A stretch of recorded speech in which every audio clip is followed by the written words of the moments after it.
So what interested you about tackling Tommy Lee and being a part of this project with Craig once again?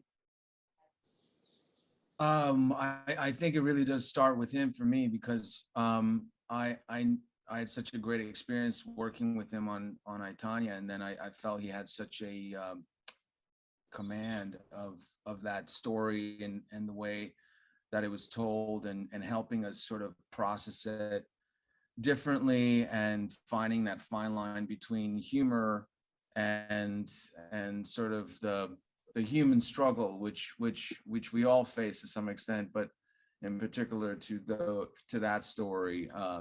You know, I thought it was sort of very unique, and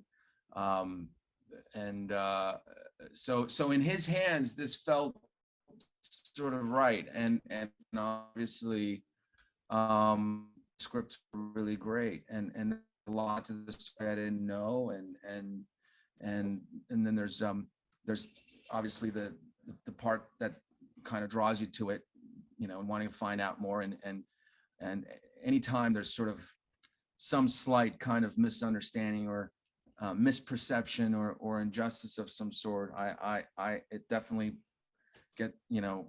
makes the hair on the back of my neck stand up, and that part of it, but also just fear is always a good indicator that you should maybe try and do something, because it means that to some extent you're not aware, or you haven't quite understood something the right way, and maybe exploring it further is the way to do it. So there was a lot of pieces to it. And it's interesting that you use the word fear. I feel like there's a certain intimidation to playing real characters in general, but also just thematically, this is a lot to tackle. What were you fearful of in terms of tackling Tommy Lee? Just because I have nothing in common with the man. I mean, I don't, you know, I don't have tattoos. I didn't play the drums. I don't, you know, I just didn't, it felt like such a big stretch, you know, and I without Craig in there, I don't even know if those guys really saw it at first, you know. But again, as an actor, you sort of kind of, it always ends up piquing your interest when you feel like something feels very far away from you. It inspires you to want to go and educate yourself about it as much as possible. Absolutely. Absolutely. And for both Lily and Sebastian in particular, so much has been said about the physical transformation that was demanded of these roles, in addition to obviously all the emotional mining and the actually work that you guys do behind the scenes.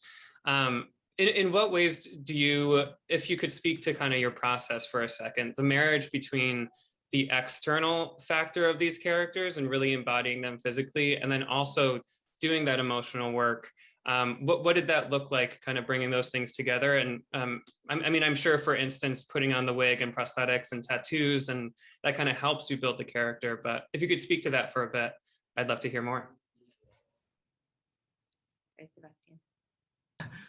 Well, I always go back to that the first camera test where, you know, like I think we sort of started to feel, or I certainly did, more confident, because up until that point it was just always just this ongoing kind of question of you know, am I really gonna, like, because I was sitting at home, and I know Lily was too, like we hadn't even gotten to LA yet, and I think, or you know, we were watching a lot of videos and just on repeat the interviews, anything you could find, and listening to the audio, you know, of them, you know, for me, of him, obviously, and then so it was not until that first day that I think that once we got the hair and makeup component, that I think some of the other work started to sort of feel like it was going to be there, but it just was this brand trust. We rehearsed one day, and I remember it was at Craig's house, and I remember turning to Lily and being like, are we supposed to, like, Definitely. Well, yeah. Outside of this project too, I obviously am familiar with all of your bodies of work and the training that you've had. Considering the audience today at Backstage is a lot of the working actors and creators of the world, I'd love to hear about kind of the training that you've had in the craft, and the things that you still kind of carry in your back pocket with you role to role. So if there was one thing between, I mean, I know Fordham and NYU and Guildhall, you have various different training programs. What is something that you've carried with you through the years, if you could share one or two bits of kind of the craft?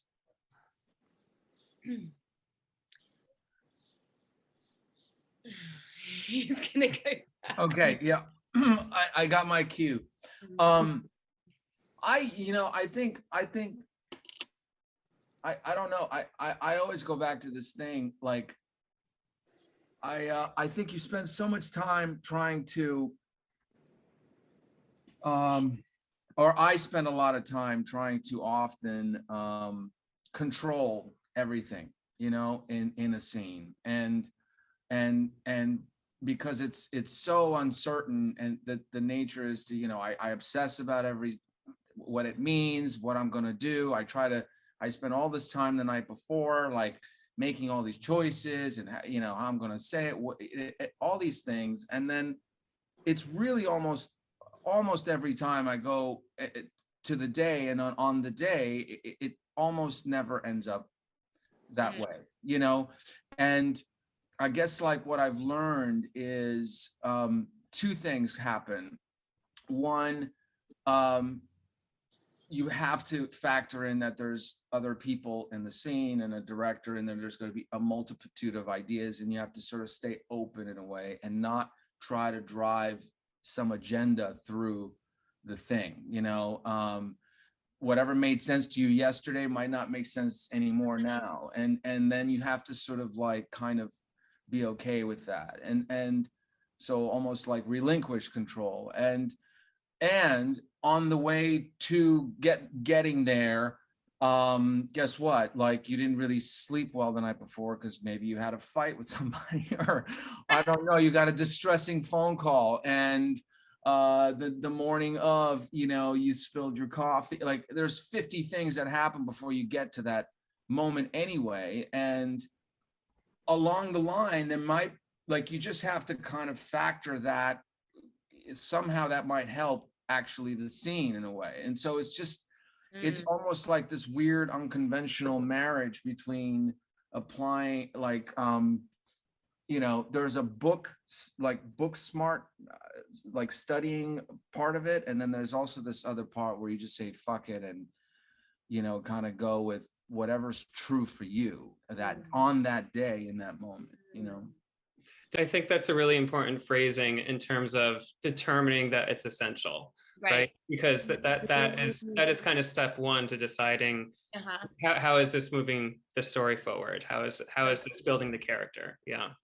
Well, what I was going to throw in there also is just, it's communication with the director and everybody, right? Like, Craig actually had all these specific shots that he was wanting to do for a lot of sort of the nudity and stuff that was happening.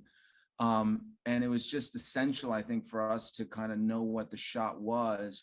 And so I would just add, remember that whether it's your first gig or like 30 gigs down the line, you have ownership over being able to go up and say to the director or to the producers or whoever's there, hey, I want to see the shot. I want to see what you're seeing. I want to see where it comes. I want, like, explain to me what's the purpose here? Like, what are we after? What are we capturing?